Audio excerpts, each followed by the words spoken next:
কোনো নির্বাচনে ভোট দিতে পারি নাই। দুইটা নির্বাচন আমি ভোটার হওয়ার পরে হয়েছে 2018 সাল 19 সালে এবং 2024 সালে, এবং আপনারা জানেন যে এই সময়ে কেউই ভোট দিতে পারেনি। তো এই নির্বাচনে যাতে ভোট দিতে পারি সেটা নিশ্চিত করলাম। নির্বাচন কোথা থেকে করব এই বিষয়ে এখনও চূড়ান্ত কোনো সিদ্ধান্ত হয়নি, তবে ঢাকা থেকে করবো এখন পর্যন্ত পরিকল্পনা স্বতন্ত্র নির্বাচন করারই, তারপরে দেখা যাক।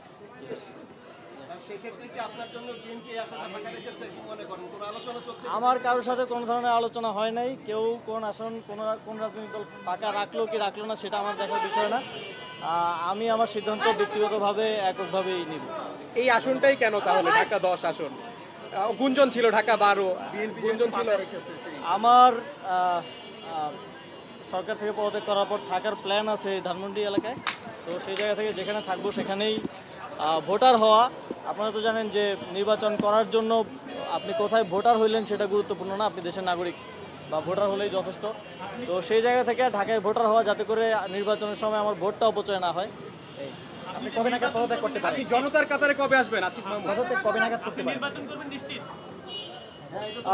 এটা নিশ্চিতভাবেই এখন বলছি যে আমি নির্বাচন করব। কবে নাগাদ পদত্যাগ করব এটা আপনারা জানেন যে সরকারের উচ্চ পর্যায়ের সাথে সিদ্ধান্তের উপরে অনেক কিছু ডিপেন্ড করছে। আলোচনা করে সেই বিষয়ে দ্রুতই আপনাদেরকে জানাবো। আসিফ ভাই, জুলাই সনদ নিয়ে অনেক কথা হচ্ছে, এটা কোন প্রক্রিয়া বাস্তবায়ন হবে? এই বিষয়ে এখনও যেহেতু কোনো সিদ্ধান্ত আসেনি, আপনারা জানেন যে সরকার রাজনৈতিক দলগুলোকে আলোচনা করার জন্য সময় দিয়েছে, এবং সরকার রাজনৈতিক দলগুলো থেকে ফিডব্যাক পাওয়ার পর চূড়ান্ত সিদ্ধান্ত নেবে। সিদ্ধান্ত নেওয়ার পরে বলা যাবে, এখনই কিছু বলা যাচ্ছে না। আসিফ ভাই, সরকার রাজনৈতিক দলগুলো বলছে সরকার আসলে জনগণকে নিয়ে ভাবছে না, এটা নিয়ে আসলে কি বলবেন, কি প্রতিক্রিয়া দিবেন? সরকার তো জনগণকে নিয়েই কাজ করছে, জনগণকে নিয়েই ভাবছে, এবং সরকারের সকল কার্যক্রম জনগণমুখী।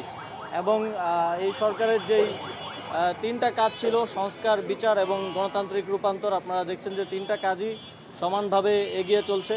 বিচারের বিষয়ে এই মাসের মধ্যেই একটা গুরুত্বপূর্ণ অগ্রগতি হবে বলে আমরা জানি, এবং সংস্কারেরও কার্যক্রম চলমান আছে, প্রায় শেষের দিকে।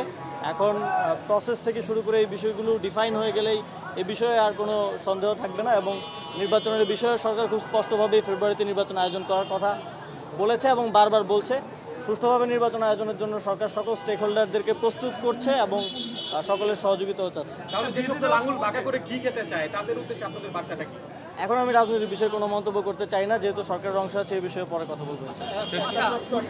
বিশেষ করে নারী ক্রিকেটের নিয়ে সারা বিশ্বের একটা বাংলাদেশের যে কলঙ্ক তৈরি হয়েছে, লেখালেখি হচ্ছে, এইটা মোচন করার কোনো পদ্ধতি ভেবেছেন কি? এটা খুবই দুঃখজনক। ইতিমধ্যেই বিসিবির সাথে আমি কথা বলেছি। বিসিবি একটা তদন্ত কমিটি আজকে গঠন করেছে, এবং আমরা স্পষ্টভাবে বলতে চাই যে নারীদের ক্রীড়াক্ষেত্র সহ সকল ক্ষেত্রে তাদের নিরাপত্তা এবং তাদের যোগ্য সম্মানটা যেন আমরা নিশ্চিত করতে পারি। সেই জায়গা থেকে এই বিষয়ে তদন্ত কমিটির রিপোর্টের ভিত্তিতে প্রমাণিত হলে আমরা অবশ্যই যথাযোগ্য শাস্তিযোগ্য ব্যবস্থা নিব, এবং ইতিমধ্যে আমার দপ্তর থেকেও ভিক্টিমের সাথে যোগাযোগ করা হয়েছে। যদি তিনি কোনো আইনি পদক্ষেপ নিতে চান, সেক্ষেত্রেও সরকার সর্বোচ্চ সহযোগিতা করবে।